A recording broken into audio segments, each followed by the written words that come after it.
వైతరణి నది అతి ప్రాచీనమైన గరుడ పురాణంలో పేర్కొనబడి ఉంది.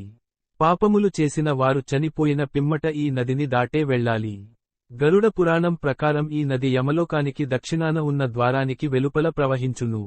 కేవలం పాపులు మాత్రమే చనిపోయిన పిమ్మట ఈ ద్వారం గుండా లోనికి వస్తారని ఇందులో పేర్కొనబడింది. వైతరణి నది చుట్టూ గల నరకలోకం వర్ణన. ఈ నది అతి భయంకరమైనది. దీనిలో నుండి వెళ్లే సమయములో వచ్చే బాధకు పాపాలన్నీ గుర్తుకు వస్తాయని పేర్కొనబడింది. ఈ నది కొన్ని వేల కిలోమీటర్ల వెడల్పు కలిగి ఉంది. ఈ నదిలో నీరుకి బదులుగా రక్తము, చీము, ఎముకలు, బురద వలె కనిపించే మాంసము ఉంటుంది.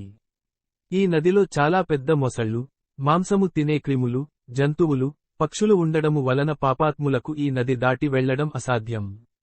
ఇవే కాక సృష్టిలో ఉండే మాంసాహారులన్నీ ఉంటాయి. వైతరణి నదీ వైశాల్యాన్ని మినహాయించి యమపురి 86,000 కిలోమీటర్ల దూరంలో ఉంది.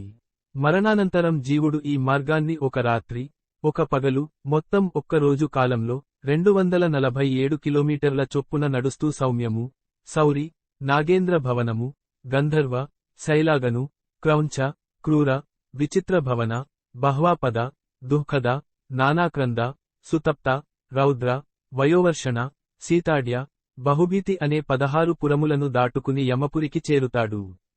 ఉన్షాణ్మాసికం 171 రోజు పిండాలు భుజించిన తరువాత యముని సోదరుడైన విచిత్రరాజు పరిపాలించే విచిత్ర భవనం అనే పట్టణాన్ని చేరతాడట. అక్కడ నుంచే వైతరణి దాటాలి. గోదానం చేసినవారు పడవలో ఆ వైతరణి దాటగలరుగాని, లేని వారికి ఆ నదీ జలం సలసల కాగుతూ కనపడుతుంది. పాపాత్ముడు అందులో దిగి నడవవలసిందే. ఆ పాపాత్ముని నోట ముల్లు గుచ్చి, చేపను పైకి లాగినట్లు లాగి యమకింకరులు ఆకాశ మార్గాన నడుస్తూ జీవుణ్ణి ఆ నది దాటిస్తారు. సీతాడ్యనగరంలో పాపపుణ్యాలు లెక్కలు ఆరా తీయబడి జీవి సంవత్సరీకాలు, అనగా ప్రథమాబ్దికం రోజు పిండోదకాలు తీసుకున్నాక బహుభీతి పురాన్ని చేరతాడు. హస్త ప్రమాణ పిండరూప శరీరాన్ని అక్కడ విడిచి, అంగుష్ట ప్రమాణంలో ఉండే వాయు రూపమైన శరీరాన్ని అంటే యాతనా శరీరాన్ని పొంది, కర్మానుభవము కోసం యమభటులతో యమపురికి చేరువవుతాడు.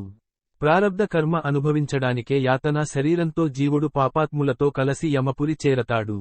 శ్రాద్ధ కర్మలు సరిగ్గా ఆచరించకపోతే ఆ ప్రయాణం కూడా మరింత కష్టంతో కూడినదవుతుందట.